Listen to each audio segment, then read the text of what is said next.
Hello दोस्तों, के basic class में आप सभी का स्वागत है। आ गया हूँ 10वीं क्लास का फिजिक्स का पहला चैप्टर लेकर, प्रकाश का प्रवर्तन तथा अपवर्तन। इस चैप्टर से आप लोग के बहुत ज़्यादा सवाल एग्जाम में पूछे जाते हैं। बहुत साल भी, हर बार भी इस चैप्टर से आपको बहुत ज़्यादा सवाल पूछे जाते हैं और ऑब्जेक्टिव मैं आप लोग के पूरा इस चैप्टर का लेकर आ गया हूँ। और आप लोग इस चैनल पर नए हैं तो पहले चैनल को जाके लाल बटन को दबाकर सब्सक्राइब कर लीजिए और घंटा को भी दबा दीजिए ताकि कोई भी नोटिफिकेशन अपलोड करें तो आप तक सबसे पहले पहुंच जाए। चलिए अब देखते हैं हम लोग क्वेश्चन कि क्या है। ये कह रहा है कि प्रकाश की किरण गमन करती है। प्रकाश की किरण गमन करती है। प्रकाश जब भी गमन करती है क्या करती है? सीधी रेखा में गमन करती है। तो ऑप्शन ए। अब आगे देखेंगे हम लोग। प्रकाश का वेग न्यूनतम होती है। न्यूनतम में क्या होता है? न्यूटन होती है। न्यूटन में क्या? कम। प्रकाश का वेग न्यूनतम होती है, कांच में कम होती है। आगे देखेंगे हम लोग। मोटर गाड़ी के चालक के सामने लगा रहता है। सामने लगा रहता है, क्या लगा रहता है सामने? उत्तल दर्पण। क्या लगा रहता है? उत्तल दर्पण। आगे देखेंगे हम लोग। मोटर कार के हेडलाइट में किस दर्पण का उपयोग किया जाता है? तो इसका क्या हो जाएगा? ऑप्शन सी, अवतल दर्पण। आगे देखेंगे हम लोग। समतल दर्पण द्वारा बना प्रतिबिंब क्या होता है? हमेशा काल्पनिक होता है।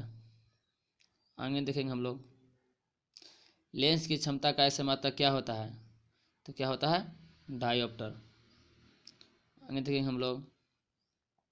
प्रकाश की किरण का पथ दर्शाने वाला चित्र को क्या कहते हैं? किरण आरेख। क्या कहते हैं? किरण आरेख। Option A. आगे देखेंगे हम लोग कि 2D क्षमता वाला लेंस का फोकांसर होता है। क्या होता है? लेंस का फोकांसर होता है। में डी मैंने कहा होता है डायोप्टर। 2 डायोप्टर क्षमता वाला लेंस का फोकांसर होता है, क्या होता है? तो 50 सेंटीमीटर। इसका सोल्यूशन करके मैं वीडियो अपलोड कर दिया हूँ, डिस्क्रिप्शन में लिंक है, जाके आप लोग देख लीजिए। आगे देखेंगे हम लोग। किसी उत्तल लेंस का फोकांसर 50 सेंटीमीटर है तो उसका क्षमता क्या होगा? उसका क्षमता क्या होगा? तो ऑप्शन क्या हो जाएगा? 2 डायोप्टर। आगे देखेंगे हम लोग। प्रकाश के किरण क्या समूह को कहते हैं? प्रकाश के किरणों को समूह को क्या कहते हैं? तो क्या कहते हैं जी? तो किरण पूंजी। Option B. आगे देखेंगे हम लोग। उत्तल लेंस की क्षमता होती है। उत्तल लेंस की क्षमता होती है। उस लेंस की क्षमता क्या होता है? हमेशा धनात्मक होता है। अवतल में ऋणात्मक होता है। आगे देखेंगे हम लोग।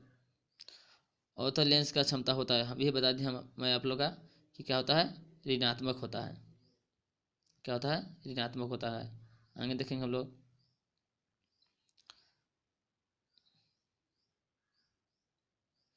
उत्तल लेंस को कहते हैं, उत्तल लेंस को क्या कहते हैं हम लोग?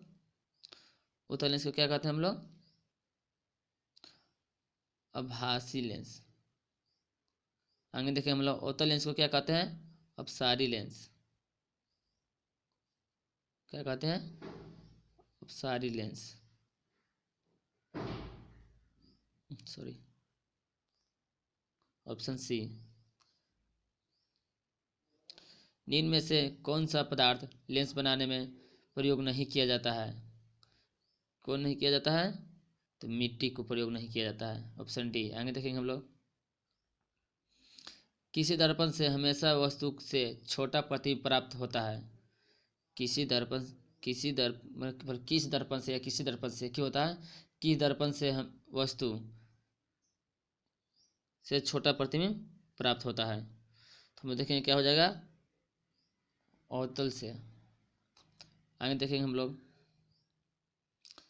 किसी दर्पण वस्तु का बड़ा प्रतिबिंब प्राप्त होता है, तो उसमें क्या था? उत्तल था, तो इसमें क्या हो जाएगा?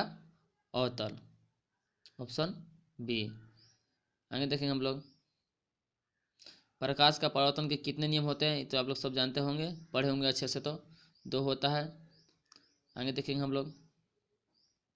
जब प्रकाश की किरण हवा में से कांच में प्रवेश करती है तो क्या होता है? अभिलंब से की ओर मुड़ जाती है। Option B. अभिलंब की ओर मुड़ जाती है, अवलंब की ओर निकट जाती है। आगे देखेंगे हम लोग। फोटोग्राफी कैमरा का उद्देश्य होता है, क्या होता है, उद्देश्य होता है तो उत्तल लेंस से। आगे देखेंगे हम लोग साइड साइड मिरर के रूप में प्रयुक्त होता है, तो क्या होता है, उत्तल लेंस, उत्तल दर्पण का प्रयोग होता है। Option B. आगे देखेंगे हम लोग एक अवतल दर्पण की फोकस दूरी 10 सेंटीमीटर है तो उसकी त्रिज्या क्या होती है, त्रिज्या का होता है हमेशा आधी आधा होता है, तो 5 सेंटीमीटर तो क्या हो जाएगा, 5 सेंटीमीटर हो जाएगा।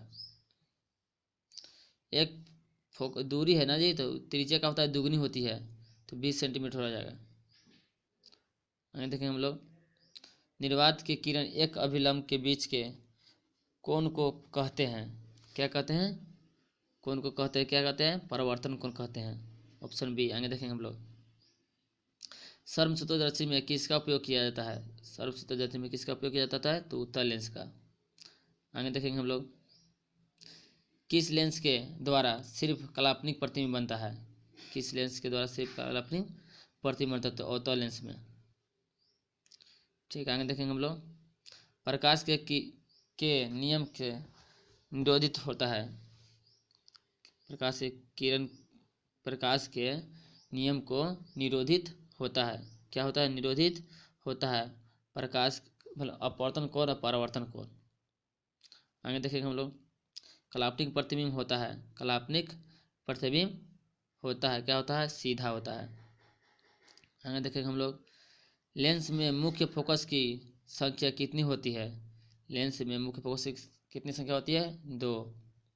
आगे देखेंगे हम लोग सर्च लाइट का परावर्तक सतह होता है, सर्च लाइट का परावर्तक सतह होता है, क्या होता है, अवतल में, अवतल दर्पण में। अब अगला क्वेश्चन देखेंगे दाढ़ी बनाने में कौन सा दर्पण का प्रयोग करते हैं, तो अवतल दर्पण का प्रयोग करते हैं हम लोग जी। ठीक है। आगे देखेंगे हम लोग ऑप्शन सी हो गई।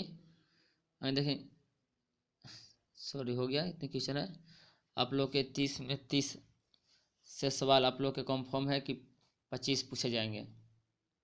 और आप लोगों को कोई भी दिक्कत होता है तो आप लोग कमेंट बॉक्स में अपना मैसेज सेंड करें, मैं आप लोग का आंसर दूंगा, चाहे मेरा व्हाट्सएप नंबर पर करें, मेरा व्हाट्सएप में डिस्क्रिप्शन बॉक्स में मिल जाएगा उस पर।